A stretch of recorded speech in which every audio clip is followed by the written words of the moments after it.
안녕하세요. 초간단 자바의 저자 이현석입니다. 반갑습니다. 지금부터 세 번째 챕터 강의를 시작하도록 하겠습니다. 동영상 강의에서는 책의 자세한 내용을 전부 다루기보다는 실습이 필요한 내용 위주로 간단한 설명과 함께 실습을 진행해 보도록 하겠습니다. 상세한 내용들은 책에서 확인해 주시면 고맙겠습니다. 세 번째 챕터는 변수라는 것인데요. 변수는 프로그래밍을 본격적으로 시작하기 위해서 숙지해야 하는 가장 기초적인 개념입니다. 이번 챕터에서는 변수란 무엇인지 또 어떻게 사용하는 것인지에 대해 이해해보는 시간을 가질 겁니다. 먼저 변수란 무엇인가와 이를 선언하는 방법을 간단하게 살펴볼 거고요. 이렇게 선언한 변수에 값을 할당하고 변경해보고 또 출력을 통해서 이 값들을 사용해 볼 거예요. 그리고 이 변수라는 것이 왜 필요한지를 간단히 이해해보고 좋은 변수명을 짓는 몇 가지 간단한 규칙들을 알아볼 겁니다. 다음 페이지에는 학습 목표가 있으니 잠깐씩 시간을 내서 학습 목표 및 주요 용어들을 숙지하시고 시작하시면 공부에 큰 도움이 될 겁니다. 자, 준비되셨나요?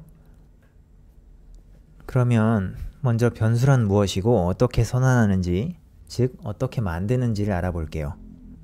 변수를 이해시키기 위해서 아주 많은 비유들이 사용되곤 하는데요. 주로 값을 담을 수 있는 상자나 바구니 등의 비유를 많이 하게 됩니다. 저는 값을 가질 수 있는 특별한 이름이라고 한번 정의해 볼게요. 이렇게 13과 a라는 글자가 있으면 이 글자들만으로는 각 글자들이 어떤 의미를 가지고 있는지 알 수가 없죠. 13이란 글자가 내 주머니 속에 있는 10원짜리의 개수인지 날짜인지 전혀 알 수가 없습니다. A라는 글자는 또 뭘까요?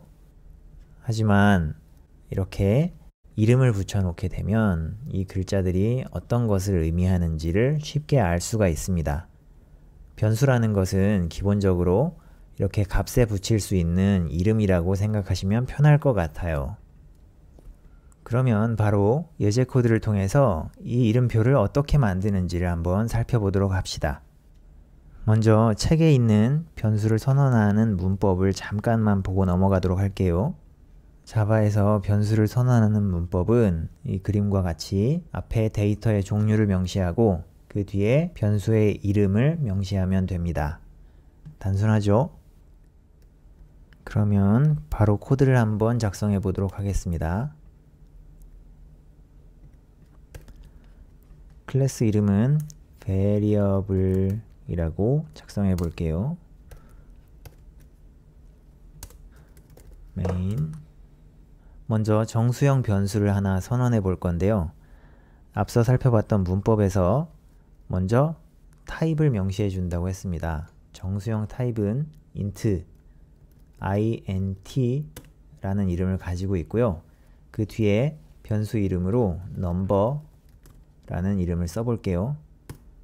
간단하죠? 하지만 이렇게 이름만 가지고는 아무 일도 일어나지 않겠죠. 앞서서 변수는 값을 가질 수 있다고 했던 거 기억하시죠?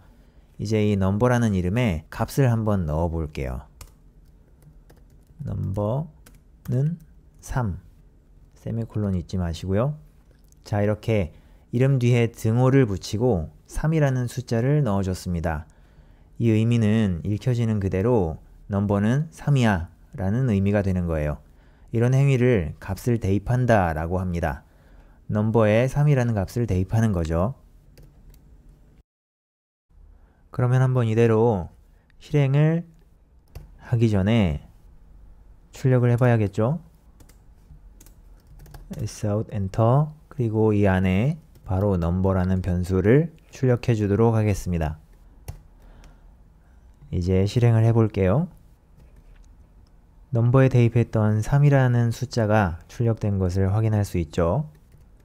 이번에는 앞서 설명했듯이 이 넘버라는 이름이 가진 값이 변경될 수 있다는 것을 확인하기 위해서 값을 한번 바꿔보도록 할게요. 넘버는 3이라고 대입한 뒤에 다시 넘버는 10이라고 대입을 해줍니다. 그리고 이대로 실행을 한번 해보겠습니다. 그러면 10이 출력되는 것을 확인하실 수 있고요. 이를 통해 알 수 있는 것 한 가지는 이 소스 코드가 위에서부터 아래로 읽혀지면서 넘버의 최종값이 가장 아래에서 입력한 값이 된다는 사실이에요. 우리가 글을 써내려가는 것과도 비슷하죠? 넘버라는 변수가 있습니다. 지금부터 넘버는 3입니다. 지금부터 넘버는 10입니다. 넘버를 출력하세요. 복잡하지 않죠? 지금까지 정수형 변수, 즉 int 타입의 변수를 선언하고 사용해 보았는데요. 문자열 등 다른 타입의 변수에 대해서는 5번째 챕터에서 조금 더 다룰 겁니다. 초반에는 각 챕터의 양이 그리 많지 않기 때문에 금방 5번째 챕터까지 진도가 나갈 거니까 조급해하지는 않으셔도 됩니다. 이제부터는 이 변수가 왜 필요한지에 대해 조금 현실적인 예시를 들어볼게요. 한 동네 마트에서 이벤트를 기획했다고 합시다. 이 이벤트는 매달 15일에 물건을 구매하면 15%의 적립금을 추가로 적립해주는 이벤트입니다. 그리고 이 마트가 여러분에게 다음과 같이 각 구매 금액별 적립금을 계산해주는 프로그램을 의뢰했다고 할 때 소스 코드는 이런 모양이 되겠죠. 자, 한번 직접 타이핑해서 확인을 해볼게요. 이름은 마트 이벤트입니다.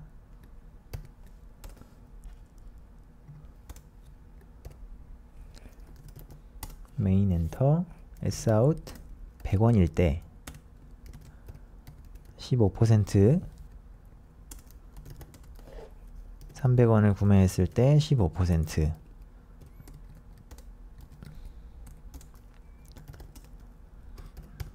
1000원을 구매했을 때 15%, 만원을 구매했을 때 15%.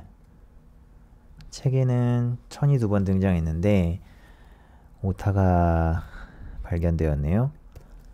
자, 이 소스 코드를 실행시키면 100원일 때 15원 적립, 300원일 때 45원 적립 쭉쭉 계산이 돼서 출력되는 것을 확인할 수 있고요. 그런데 마트에서 15%의 적립금에 부담을 느껴서 적립금을 13%로 줄이겠다고 연락이 왔습니다. 여러분들은 이제 이 프로그램을 수정해야 합니다. 어떻게 하면 될까요? 15%를 모두 13%로 고치면 되겠죠. 간단하죠? 실행도 한번 해보겠습니다. 자, 값들이 계산돼서 잘 출력이 되었죠. 그런데 요구사항이 많아지고 소스코드가 길어지다 보면 이걸 하나하나 다 찾아서 수정한다는 게 쉬운 일이 아니겠죠. 이럴 때 변수를 사용하면 프로그램을 쉽게 고칠 수가 있습니다. 자, 이 소스코드에서 변해야 하는 부분은 15%였던 이 부분이었죠. 그러면은 이 부분을 변수로 한번 빼보도록 하겠습니다. int ratio라는 변수를 선언하고요. ratio는 15%니까 15라는 값을 주겠습니다. 변수의 선언과 값 할당은 한 줄에서 일어날 수 있습니다. 이렇게 한 줄로 쓰셔도 되고요. 그리고 15%가 들어가야 할 자리에 ratio라는 변수를 넣어 줄게요. 그냥은 안 되겠죠. 15%는 0.15와 같으니까 나누기 100을 해줘야 되는데 나눗셈 기호는 이렇게 슬래시를 사용합니다. 그리고 100으로 나눠주면 되는 것이죠. 그냥 나눠주면 안 되고 100.0을 써줘야 되는데 이 이유는 정수끼리 나눗셈을 했을 때 결과값은 정수가 되고 나머지는 버리게 됩니다. 자바의 규칙이고요. 그렇기 때문에 뒤에 소수점을 가진 값을 넣어주게 되면은 결과값이 0.15가 나올 수 있게 되는 거예요. 이 나눗셈 연산자 같은 경우는 4번째 챕터에서 조금 더 자세히 다루게 될 거고요. 그리고 100.0과 같은 소수점을 가진 숫자 타입 같은 경우도 뒷 챕터에서 추가적으로 배우게 될 겁니다. 자, 소스 코드를 모두 고쳤으니 한번 실행해 보도록 합시다. 15%가 적용돼서 잘 계산된 것을 확인할 수 있죠. 하지만 소스 코드가 한 줄 늘어났네요. 오히려 코드를 더 늘리는 건데 뭐가 좋나요? 하시는 분들도 계실 수 있는데요. 이제 여기서 적립금 비율을 13%로 수정한다고 했을 때 15만 13으로 바꾸면 되겠죠. 이러면 아주 빠르게 편하게 소스 코드를 수정할 수 있게 됩니다. 결과도 잘 나오죠. 이처럼 변수를 적절히 활용하면 코드의 관리가 원활해지는 장점이 있습니다. 이외에도 변수를 잘 활용해야 이 값에 의미도 부여하고 여러 가지로 원활하게 프로그래밍을 할 수 있게 되므로 변수는 프로그래밍에 있어서 꼭 필요한 녀석이에요. 다음으로는 좋은 변수명을 만들기 위한 규칙들을 살펴볼 건데요. 먼저 나쁜 변수명에 대한 예제 코드를 한번 봅시다. 여기에 A라는 변수와 B라는 변수가 등장했는데요. 뭔가 덧셈을 하긴 하는데 무엇을 하는 프로그램인지 알 수가 없죠. 그러면은 변수명을 한번 바꿔볼게요. 이렇게 A라는 변수는 age라고 바꿨고 B라는 변수는 age after 10 years라는 변수로 바꿨습니다. 그랬더니 17이라는 값은 나이를 의미하고 age에 10을 더한 값은 10년 후의 나이를 의미한다는 것을 알 수 있게 되었지요. 이처럼 변수의 이름을 어떻게 짓느냐에 따라 코드를 읽고 이해할 수 있는 가독성이 달라집니다. 그러면 다음으로 좋은 변수명을 짓는 몇 가지 규칙들에 대해서 살펴볼게요. 변수를 선언할 때 첫 글자는 반드시 영문 대소문자나 언더스코어 또는 달러 표시여야 하지만 영문 소문자로 시작하는 것을 권장합니다. 아래 예제도 있고요. 이렇게 underscore ag 혹은 대문자로 시작하는 ag는 지양해야 하는 변수명이고요. 이렇게 소문자 a로 시작하는 ag가 권장되는 변수명입니다. 그리고 첫 글자를 제외한 나머지 글자에는 영문 대소문자, underscore, 달러 표시, 숫자를 사용할 수 있고 일부의 경우 이모지를 사용하거나 한글 변수명까지도 허용하는데 그것은 권장되지 않습니다. 예를 들어서 페이지 언더스코어 넘버라는 변수명은 자바에서는 지양해야 하는 변수명이고요. 페이지 다음에 n을 대문자로 붙여 써서 페이지 넘버라는 변수명을 짓는 것이 자바에서 권장되는 변수명을 짓는 규칙입니다. 영문은 대소문자를 구분하기 때문에 소문자 A, G, E와 소문자 A, 대문자 G, 소문자 E는 다른 변수입니다. 그리고 의미를 명확히 하는 선에서 가능한 한 짧은 단어를 사용하는 것이 좋은 변수명을 짓는 것에 도움이 됩니다. 그리고 방금 설명드렸듯이 자바에서의 변수명은 시작은 소문자로 그 뒤부터는 단어 단위로 첫 글자만 대문자를 사용하는 카멜 케이스 표기법을 사용하게 됩니다. 이것이 권장되는 규칙이고요. 앞에서 페이지 넘버로 예를 들었던 것과 같이 서치 리절트 같은 경우 서치는 S가 소문자로 시작하고 R은 대문자로 시작하는 것을 권장합니다.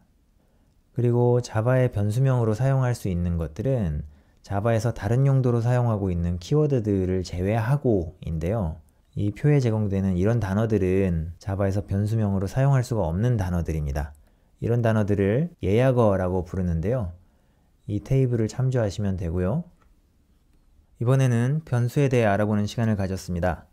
변수가 무엇이며 왜 필요한지 그리고 그 사용 방법에 대해 살짝 알아보았는데요. 뒷페이지에는 복습을 할 수 있도록 아주 간단한 연습 문제가 준비되어 있으니까 한 번씩 점검하고 익숙해지는 시간을 가지시기 바랍니다. 여기까지 챕터 3였고요. 챕터 4에서 다시 찾아뵙도록 하겠습니다. 감사합니다.